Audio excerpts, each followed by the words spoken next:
Naku, naloko na, ate ni Kim Chiu na sila Kambini mukhang may kinalaman sa pamamaril kay Kim noong 2020.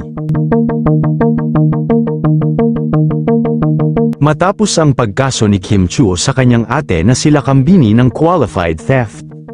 Binalikan ng netizens ang naging insidente ni Kim Chiu noong 2020 ng pagbabarilin ang kanyang artista van. Inalala ni Kim na wala naman siyang kaaway at wala siyang idea kung bakit nabaril ang kanyang van habang kakalabas pa lang nito ng village sa Quezon City.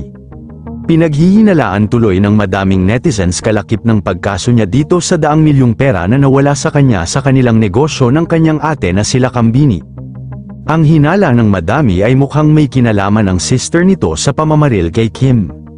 Isa sa posible na dahilan na napagkamalan ng van na sinasakyan ni Kim na ang nakasakay ay sila Kambini kung saan mukhang balak siyang patayin dahil sa pera na pinagkakautangan nito.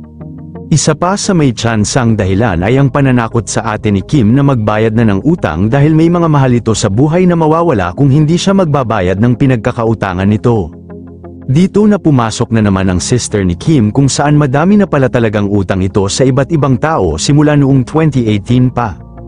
Kaya hindi talaga malabong may chance na may kinalaman ito sa pamamaril sa van ni Kim noong 2020. Dahil sa gusot nilang dalawa ngayon ay magpapatunay na ingatan ang pera dahil hindi birong halaga ang nawala kay Kim sa kanilang negosyo kung saan ayon sa report ay 300 million ang nawala sa negosyo nila at hindi na alam ni Kim kung saan napunta.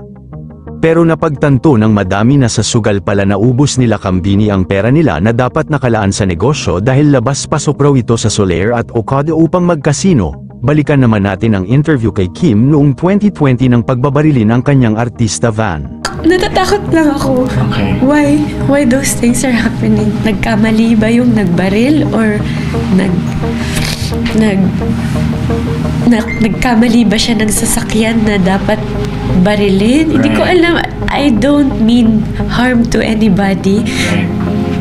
Nagpapasalamat na lang ako na walang natamaan sa amin. Right.